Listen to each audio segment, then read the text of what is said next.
Banyak usaha kecil dan menengah mengirim barang-barang mereka kepada konsumen menggunakan jasa kurir.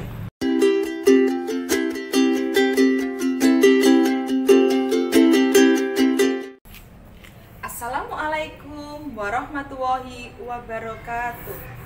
Selamat pagi anak-anak, semangat pagi. Jumpa lagi dengan Budian. Kali ini kita akan belajar tema 5, subtema 3, pembelajaran 1. Adapun tujuan pembelajaran kali ini yaitu 1. Siswa mampu mengidentifikasi posisi dan peran Indonesia di bidang ekonomi dalam lingkup ASEAN. 2. Siswa mampu menjelaskan tentang medan magnet.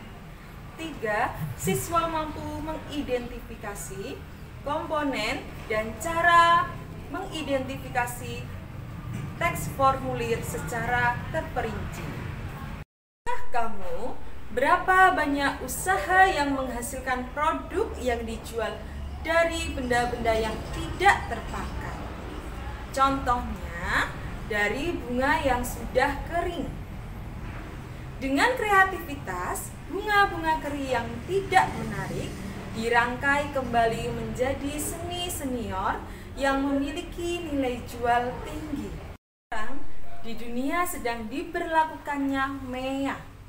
Apa itu MEA? MEA singkatan dari Masyarakat Ekonomi ASEAN. Para pemimpin ASEAN sepakat memberlakukan pasar tunggal di kawasan Asia Tenggara pada akhir 2015 supaya daya saing ASEAN meningkat dan untuk menarik investasi asing.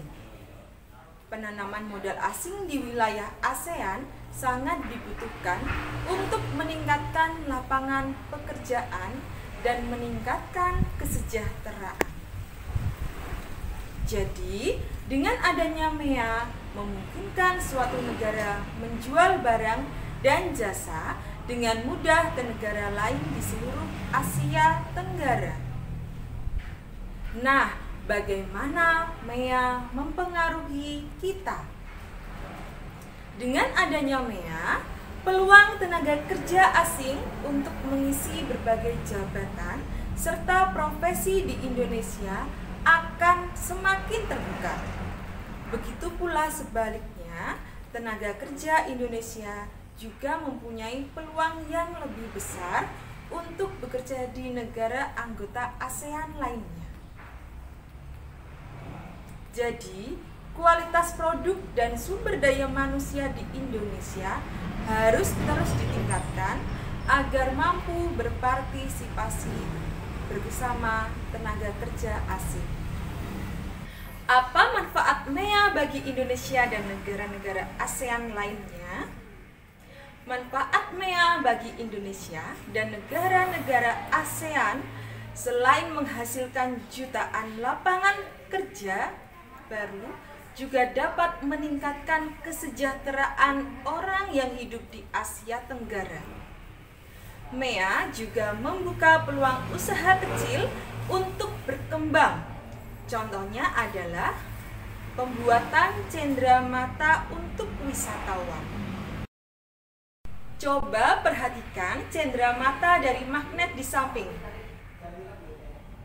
Cendramata dari magnet dapat kamu tempelkan di kulkas. Nah, apakah kulkas termasuk benda magnetis atau non-magnetis? Ya, betul. Kulkas termasuk benda magnetis. Kulkas disebut benda magnetis karena dapat ditarik oleh magnet. Sedangkan benda non-magnetis adalah benda yang tidak dapat ditarik oleh magnet. Salah satu sifat magnet adalah memiliki daya tarik. Jika magnet bersinggungan dengan jenis logam tertentu, akan menarik dan mempertahankan untuk menempel. Seperti cendramata yang kita tempelkan pada kulkas. Tahukah kamu jika magnet memiliki medan? Medan magnet adalah daerah atau wilayah yang dirancang oleh magnet gaya. Medan magnet tidak dapat kita lihat, tetapi dapat kita gambarkan. Nah, kalian bisa melakukan percobaan medan magnet dengan orang tuamu di rumah ya. Silakan kita lihat langkah-langkahnya. Caranya, kalian bisa siapkan alat dan bahan terlebih dahulu. Alat dan bahannya yaitu ada magnet, serbuk besi yang diperoleh dari gundukan pasir, dan kertas karton A4. Langkah-langkah percobaannya: 1. Taruhlah magnet di bawah kertas karton A4. 2. Taburkan serbuk besi secukupnya di atas kertas karton.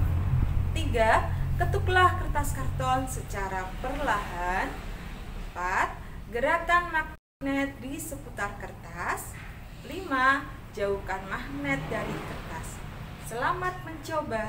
Perdagangan di pasar bebas MEA akan meningkatkan arus barang dan jasa.